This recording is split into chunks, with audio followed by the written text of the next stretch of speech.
Our first recipe comes from Creme de la Creme, and it is easy chicken gyros and tzatziki sauce. Doesn't that look scrumptious?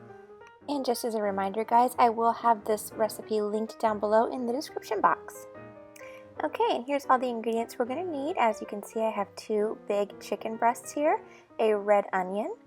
I also have a lemon, a tomato, which is nice and ripe. I've got here some dill weed. This is just some ground oregano, dried oregano. Next I have some lemon pepper seasoning and some garlic powder. I've also got here some garlic, some fresh garlic. That's for the tzatziki sauce. Some pita breads. And these are whole wheat. I prefer those. You can get white as well. This is an English cucumber. We're going to be using half of that. Also, I've got here some Greek yogurt. And then the final ingredient is just some feta cheese. I love feta cheese so much, guys, especially on gyros. Okay, first things first, we want to make that tzatziki sauce. We want to give that as much time to kind of mellow out in the fridge as we possibly can. So what I'm going to do here is take that English cucumber. I didn't even bother peeling mine because the skin on those is so soft. So I just went ahead and cut that into little dicey chunks there, as you can see what I'm doing. I'm going to go ahead and put that in the food processor so it doesn't have to be perfect at all. We're going to go ahead and grind all of that up. What I actually ended up doing was giving my cucumber a little bit of like a pre-grind so that it kind of reduced itself in size, because I had to add 2 cups of the yogurt and I used my mini food processor for this. So to make room for that yogurt, I needed to go ahead and whirl that up, and as you can see, it like reduced in volume quite a bit. So next I'm just going to take this garlic. I've got 4 of smallish cloves or whatnot. I'm just going to go ahead and peel those, give them a really rough chop, and throw them right in the food processor. Next up is going to be adding the juice of 1/2 of a lemon. Okay, next we're going to add our yogurt. The recipe calls for 2 cups, so I got just about 2 cups in there. I kind of eyeballed it.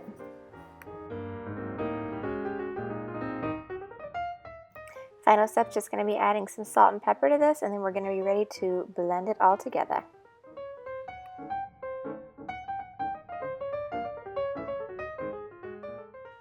Tzatziki is all done now. We're just going to put this in a bowl and pop it in the fridge and just wait for the rest of our dinner to be done.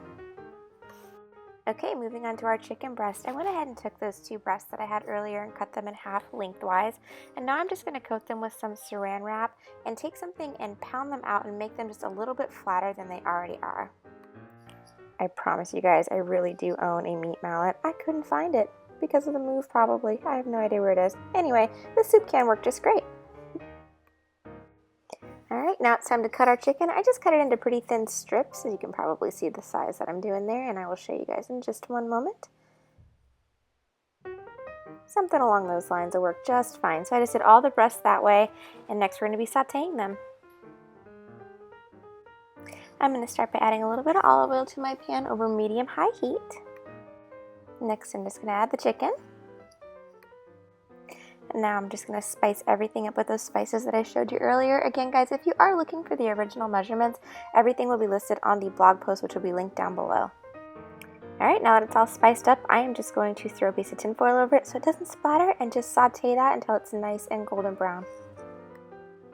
While the chicken's cooking, I'm going to go ahead and slice up some of these tomatoes. Aren't these gorgeous? Oh my gosh, I can't believe I found these in the middle of January. It's the benefit of living in Florida. But anyway, I'm going to slice these up, and I'm also going to slice up some red onion.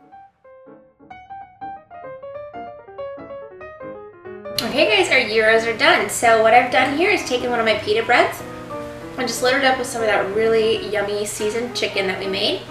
Now I'm going to take some of this feta cheese. It wasn't included in the original recipe, but she said, she did write in her blog post that if you want to include it, you can. I am definitely going to include it. I love feta, so we're going to put some of that on there. Okay, next I'm just going to put some of these awesome looking tomatoes and this onion on here as well. Okay, and no gyro is complete without tzatziki sauce. I will say it before and I will say it again, I love tzatziki sauce. I am literally that person that's just like dumping it on everything. If I could eat this just straight out of the bowl, I would. I probably will later, actually. And I know you guys didn't see how long it took, you know, the magic of editing and YouTube, but it did take me about 25 minutes to get this start to finish. Okay, look at that gyro. Oh my goodness. Let's give it a try.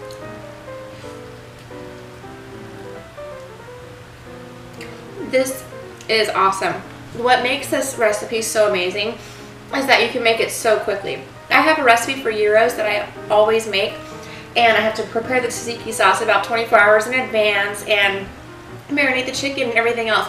This is so comparable to that recipe. You cannot tell that this was not made well in advance, or that this did not take much longer than 25 minutes to prepare. Super flavorful, super simple, really, really healthy, just a delicious dinner. The flavors are strong and just, they're really, really good. I love, her tzatziki sauce is a little bit different than mine. I make mine a lot more, I think it just gets more pungent because it sits overnight and stuff, but hers is wonderful. It just adds the perfect amount of cucumber, the tangy yogurt, the garlic, it's just so good. The lemon, so amazing, so fresh, it's awesome. Well, I thank you guys so much for watching. If you do enjoy my videos, please do subscribe, and I will talk to you later. Bye!